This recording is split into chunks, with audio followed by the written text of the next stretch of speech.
Data Protection Officer or DPO. That's a role that is full of challenges. It requires one to be agile, effective, advising, monitoring, training, supporting, and guiding an organization. What goes in a life of a DPO? What are the challenges that a DPO faces even after 4 to 5 years of GDPR being in effect? And how does a DPO role play in context of a service provider role? This and more in conversation with Andy Peters, who's a fellow colleague, data protection officer for more than 3 years, and works at Projective Group. Let's go and talk to him.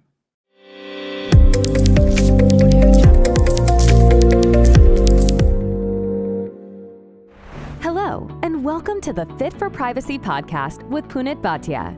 This is the podcast for those who care about their privacy.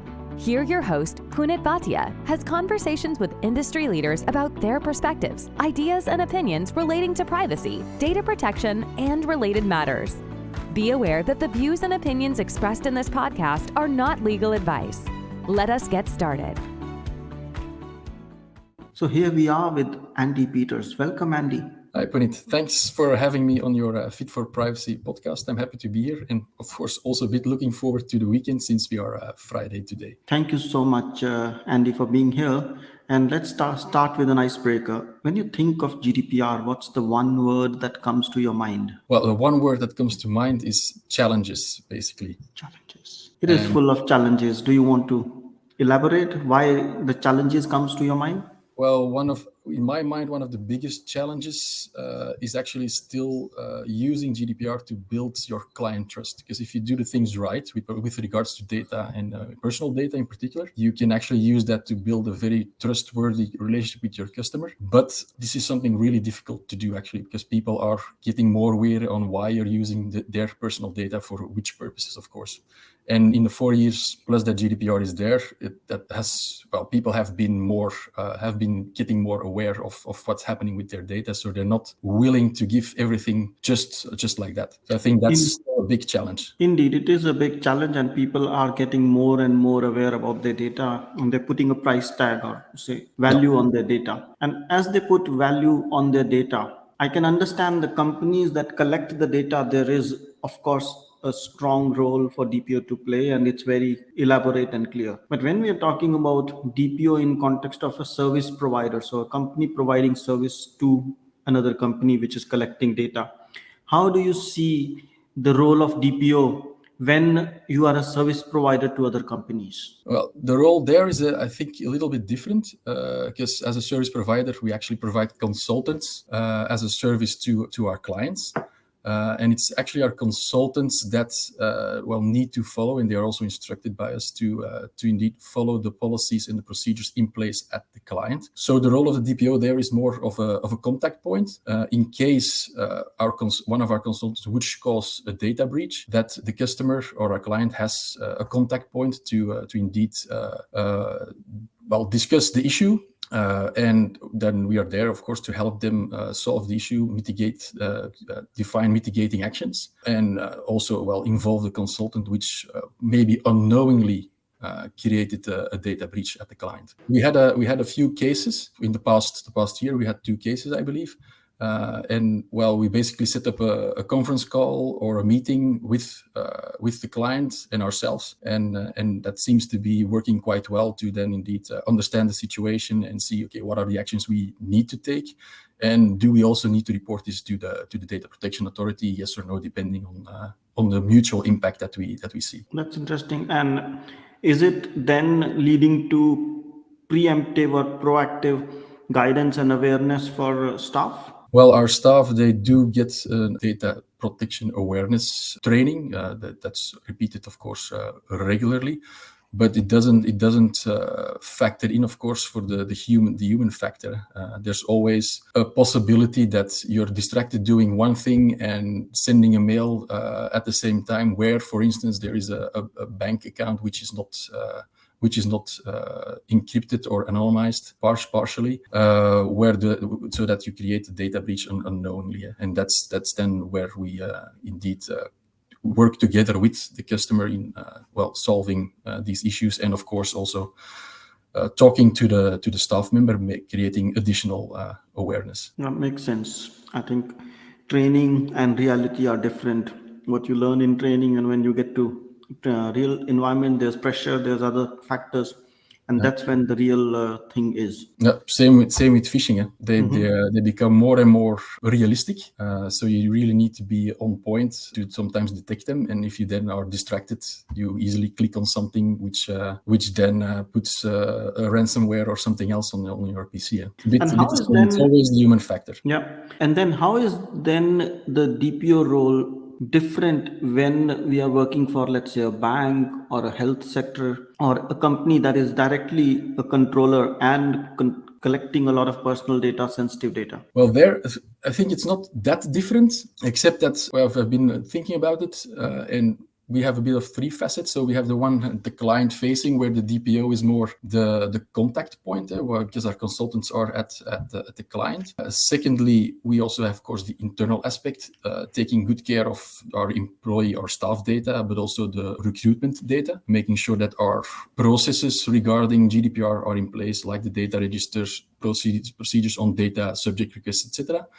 And then a third part is, of course, third-party suppliers. So we as a company ourselves, we also use third-party suppliers. So be it for life insurance or the lease car, what have you, there needs to be a data processing or a data sharing agreement in place, and that's also a part of the task of DPO to be involved in that. So comparing it to another sector, I would say the additional facet is the client-facing part, where we then are more of a contact point for the data protection office at our client. Yeah, that makes sense. And does a DPO get involved in M&A and integration? Let's say one company is acquiring another company and then you are integrating the two. How does the DPO get involved? What are the tasks a DPO is getting onto in that merger and acquisition scenario? From a merger and acquisition perspective, I was personally involved more in reviewing the policies, procedures, or at least reading the policies and procedures from the company that we are thinking of adding to our group, and also seeing if indeed this already matches more or less with what we have in place ourselves. Because at the end, you need to find, when you integrate, you also need to find an alignment on how we will work and which procedures will work for all the different entities in the group, for instance. So the DPO is involved, but not to a large extent, I would say, but enough. Yeah, not enough at the start. I mean, should be involved, but doesn't get involved that much. Yeah, so it's more when you're already more in the, let's say, the integration trajectory, that DPO is involved. It might be that it might be more efficient to do that a little bit earlier in the process.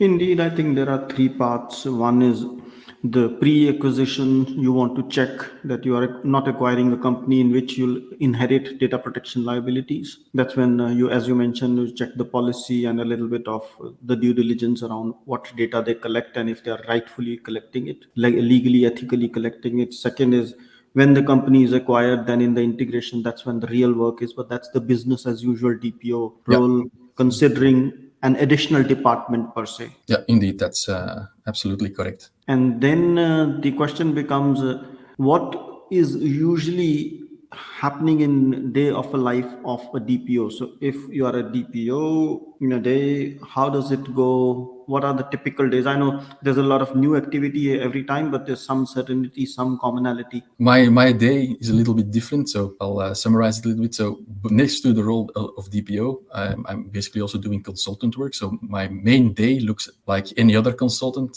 here at Projective Group. So I go to the client and I do my project work, and next to that, I indeed also do the DPO role. So it's an additional role.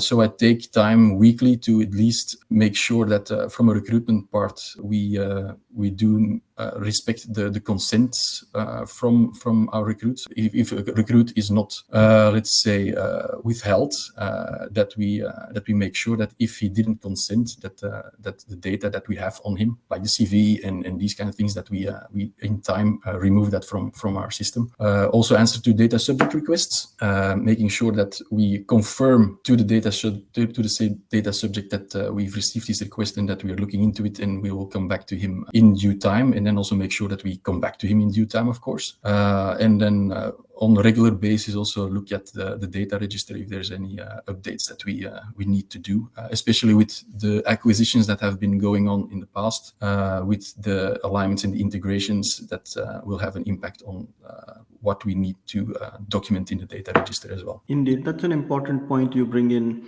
The DPO role can be full-time. Then also you're a DPO, the day is quite different and you have very heavy workload of privacy operations. But it's also possible to have your DPO role as a side role or a part-time role on top of something else. As long as you don't create a conflict of interest, then it is 1 day a week or 2 days a week. And then also you need to do the same things, look at how the data is being processed, what's the purpose, what are the subject access requests being received, are they being answered, and then the register and the policy. The actions remain same, but the quantum and the volume of work is little. So it allows you to squeeze into 1 day or half a day or 2 days a week. Yeah. So luckily that's indeed the case now. The bigger we become, maybe the more work there will be. So that's also why we look into this on a regular basis. If the time that I can spend is enough. So indeed, an add-on role which can grow in the future. That's a bit the flexibility that we have. Indeed, and it depends. Like when I have worked in some companies, large companies, operations in 50, 60, 30 countries, then what happens is you have a DPO full-time, you have a privacy team full-time, 2 to 3 people. You also have legal, there's a privacy counsel in there, and they also have a team. I mean, I've even worked in a company wherein we were 100 plus privacy professionals full-time working on it. So the beauty of data protection profession is it can be very little, couple of hours a day, to couple of 100 people in an organization, which is another extreme. And that's why when people ask, how do I get compliant with it? And how much time do I need? How much money do I need to spend? It depends on the scale and the volume of data you process, the type of role you play, and so on. And that leads me to the other question. It's been almost 4 years now, or 4.5 to be more precise. And very soon it'll be 5 years when GDPR has been in effect. But we continue to hear that DPOs are facing challenges. It's not easy. Can you describe some of the challenges or top 3 challenges you face? Yeah, sure. So one of the main challenges I still see, and that's not only here at Projective Group, but what I also see at the client, is that data protection is still sometimes seen as an afterthought. I see that in projects where they're developing very nice and cool stuff, but then they need customer data to be displayed, and then it's like, we need to involve the DPO. They're going to block us. They're not going to allow it. While if they were involved by the start, you could indeed build on the principles of design by default, security by default, or security by design, or privacy by design. While now it's becoming an afterthought and becomes much more difficult to actually take those privacy principles into account. Personally, here, I think it's more on the level of third-party contract negotiations, where we had some cases where the contract was in process of being signed and the data processing agreement was not reviewed or seen by me yet. It hasn't caused any issues. The counterparty was very happy to still go into discussion, but those things could lead to contractual difficulties. The other party would not be willing to participate in an open discussion. Yeah, that's true. I think in both cases, it's a matter of involving the DPO early, getting the DPO early. And it also means one is the awareness aspect of it, that you understand DPO needs to be involved. And then the second is also the trust part, like you mentioned, they will block us. Well, is the DPO seen as blocking things, or is the DPO seen as enabling things? Yeah, I agree. And currently, I mainly see that people react as DPO is a burden.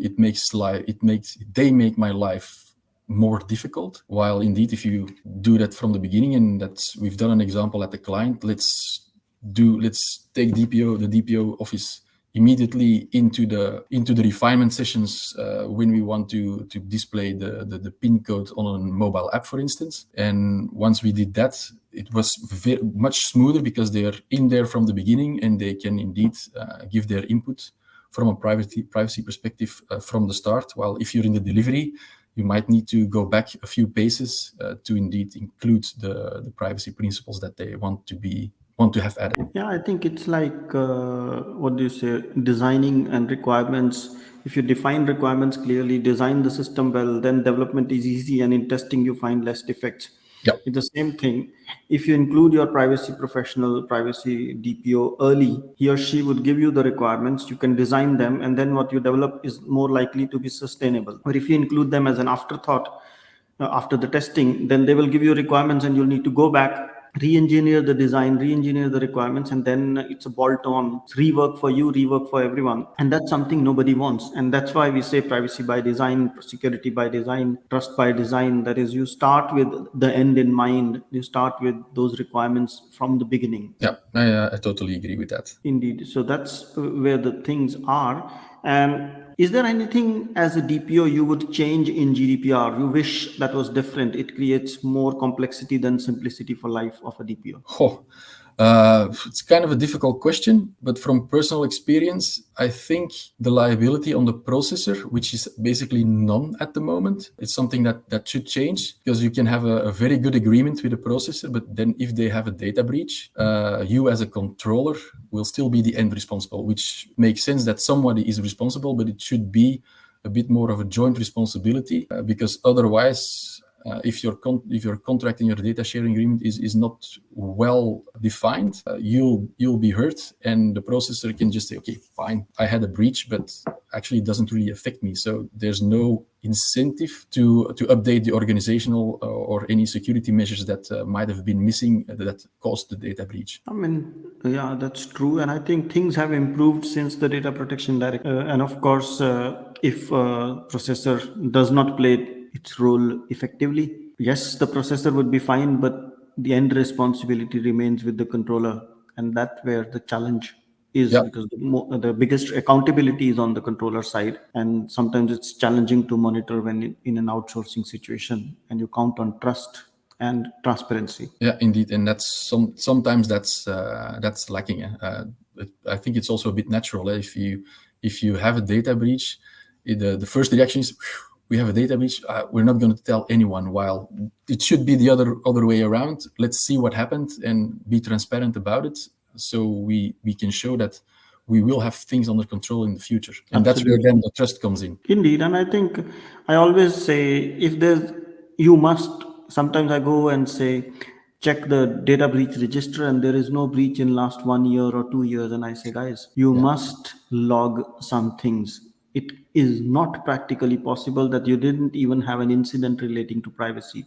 That's not believable. So you are thinking you're protecting yourself, but you are indeed creating a suspicion and a doubt in the mind of Data Protection Authority. Should they visit you, then that's the first thing they're going to look at. No data breach. How is it possible? Yeah, indeed. As a running organization, you will have incidents. Log those incidents. Maybe even if a laptop is lost, that's fine, but log it. It's not to be considered a breach because the data was encrypted. That's fine. But saying nothing happened, that's not believable. Yeah, indeed. Totally agree with that. So with that, I would say it's been an insightful conversation on getting a preview into how you see the DPO role, what you're doing, and what's in the day of a life of a DPO. And I would say thank you so much, and I look forward to collaborating with you in future. It was a pleasure, Punit, and we'll see each other soon, I assume, in one of the offsites, since we are quite close colleagues at the moment. Indeed, we will see each other. Thank you. You're welcome. Have a nice evening. You too. Thanks for listening. If you liked the show, feel free to share it with a friend and write a review. If you have already done so, thank you so much.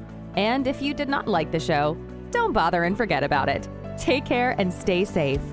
Fit for Privacy helps you to create a culture of privacy and manage risks by creating, defining, and implementing a privacy strategy that includes delivering scenario-based training for your staff. We also help those who are looking to get certified in CIPPE, CIPM, and CIPT through on-demand courses that help you prepare and practice for certification exam. Want to know more? Visit www.fit4privacy.com. That's www.FIT4privacy.com. If you have questions or suggestions, drop an email at hello@fit4privacy.com. Until next time, goodbye.